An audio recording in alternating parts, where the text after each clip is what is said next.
Your president is your voice in this nation, this world, the voice of America. In the upcoming election, you have the important decision of whom you choose to speak on behalf of you. Who is Ollie Howard? Why should she be your voice? Because she knows what America needs, because she has the experience and knowledge to get things done, and most importantly, because she cares about your voice. Howard's story begins in Columbus, Ohio, where she was born and raised by her mother and father. My father, John, worked in a local steel mill, while my mother, Mary Beth, worked as a nurse in the local hospital. I also had two older brothers, and we were a very tight family. When I was 14, my mother was diagnosed with breast cancer, and it was one of the absolute hardest things I've ever dealt with in my life.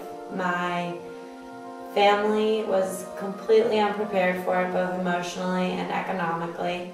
My dad worked many more hours at the mill, and my brothers and I had to assume a lot of the positions that my mother used to play in our lives.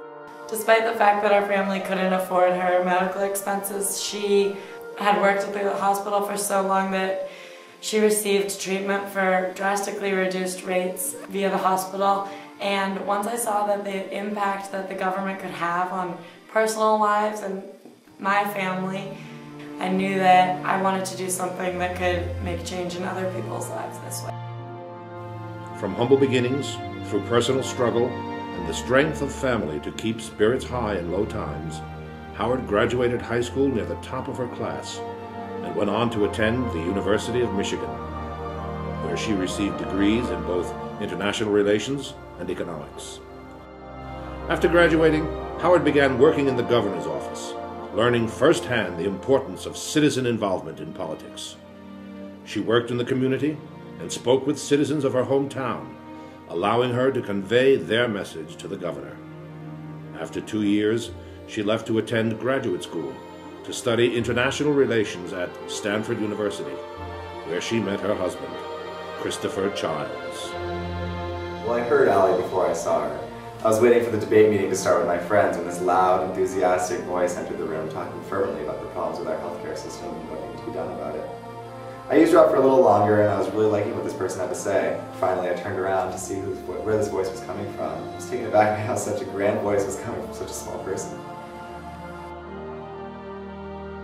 But Allie just has this way of attracting people with her words. That's how she attracted me. I wanted to hear more about what she had to say, so after the meeting I timidly made my way across the room and asked her out for coffee.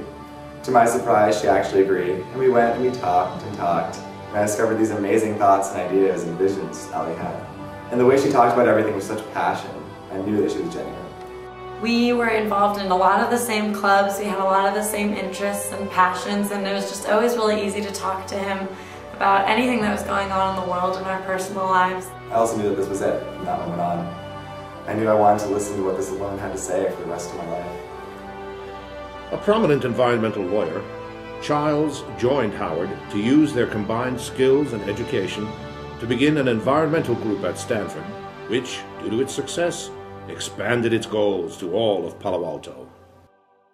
After graduating from Stanford, Howard and Childs moved back to Ohio.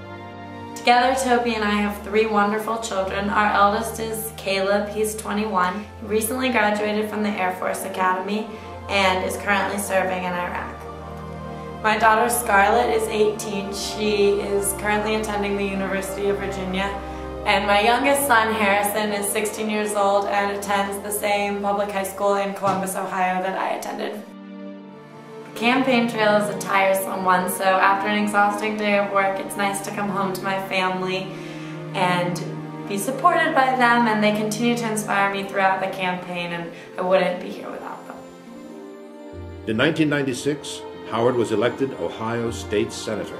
During my time as Senator, I made many changes that benefited Ohio. In 2001, I passed a bill that improved workers' rights by providing maternity leave and raising minimum wage. In 2003, I passed a bill that provided government subsidies to provide health care for those of us earning less than $25,000 a year. And finally, in 2006, I passed a zero emissions bill with the help of my husband Toby for the entire state of Ohio, which has now reduced our carbon footprint to the lowest in the United States. Howard recently received an award from the coordinator of the Women's Resource Center, thanking her for all her efforts towards creating better working conditions and equal pay for women, as well as her help in organizing and backing the group's campaign to fight against breast cancer, a cause near and dear to Senator Howard's heart. Howard's success in the Senate and large assemblage of supporters and followers has propelled her into the campaign for presidential nomination. The thing about Allie is, she's got a great voice and brilliant ideas, but she's actually able to put these ideas into action and get things done. I'm running for president because I want Americans to have a president that they can trust. I am ready, willing, and capable to fight for the issues that I stand for, and I promise you that your voice will be heard. Who is Allie Howard? Allie Howard is a voice you can trust.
For the past 12 years, she has been working towards a cleaner environment, improved health care and workers' rights, help and each other general with quality of homework, life for do all of her the state daily citizens. chores, and watch her be sick in the hospital.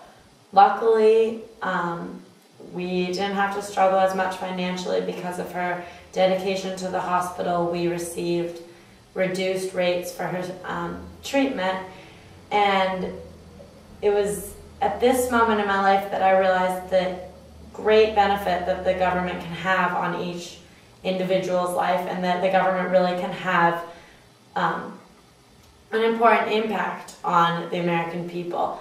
And I know that hardly any families are as fortunate as I was to